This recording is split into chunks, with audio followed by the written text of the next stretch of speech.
Everybody, today I'm going to show you how to create this small journal from scratch. Before I bind my journals together, I like to add color to all the papers just to give me a jumping off point for creating. Today I'm putting down color with Distress inks. I'm using a variety of browns and green inks. All of the actual color names will be listed in the description below. I'm putting them down on a nonstick craft sheet, and then I'm using a layer of water to mist and create droplets, and then I'm placing my paper down into the ink, lifting and drying it before I begin layering and making those marks that Distress inks are known for.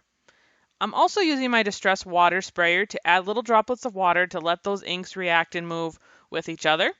And then I'm continuing to dry and just daubing it back into the ink. And I'm going to repeat these steps for all three pieces of paper, which will make up the inside of my journal.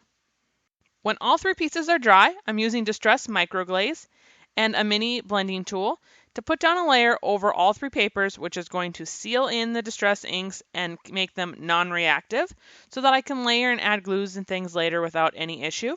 After applying the microglaze, I'm using a paper towel to really work that into the paper and also remove any excess. And then I'm going to apply a layer of Dina Wickly Media Clear Gesso. This is to bring tooth back to the paper and also will allow me to layer paints and inks and glues later on when I'm working in my book. And now we're ready to begin assembling. So I'm folding all three of my papers in half, making sure I have a good crease with a bone folder. And then I'm going to place Dilution's glue stick down on one side of the paper and connect the two folded halves, making sure that the edges all line up and then firmly connecting them. You could also use double-sided tape or some other wet adhesive.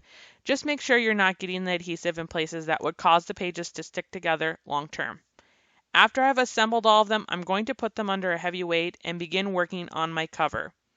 I'm using Dina Wickly Media scribble sticks onto a stamp, and I wet the stamp first with water, and then I'm coloring on with scribble sticks in several different colors.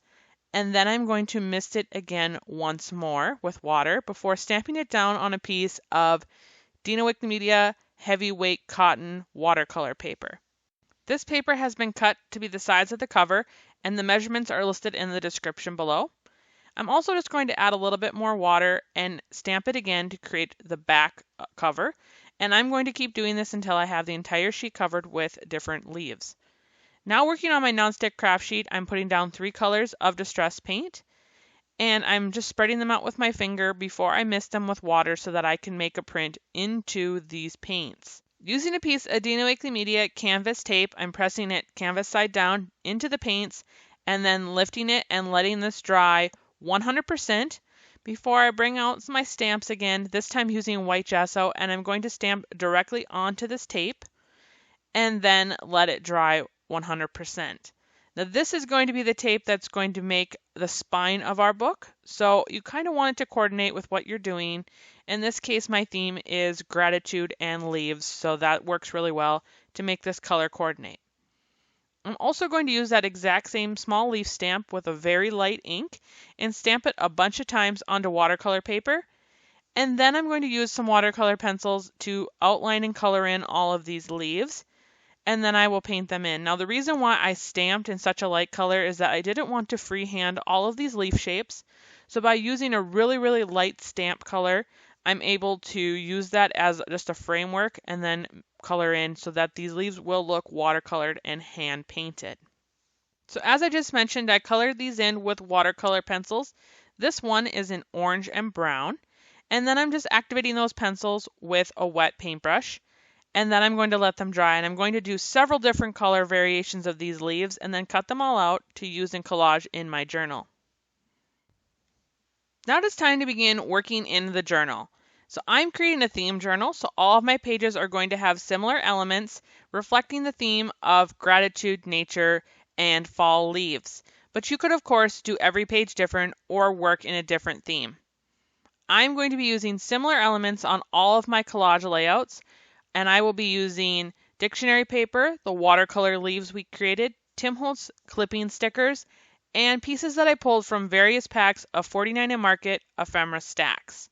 I'm going to put on some music as you watch me add all of the collage elements on these pages, and then I will be back to show you how to add the covers and complete the journal.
To attach our covers to the front of the journal, I am using Distressed Collage Medium, which is a really good strong adhesive, and I'm spreading it on the back of the heavyweight watercolor cotton paper with a palette knife.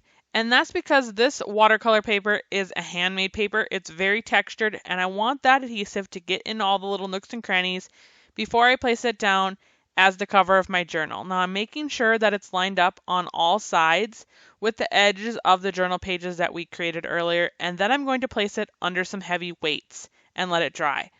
I'm going to do the exact same steps for the back cover of the journal, and after everything is dry, I can now put the spine of the book on.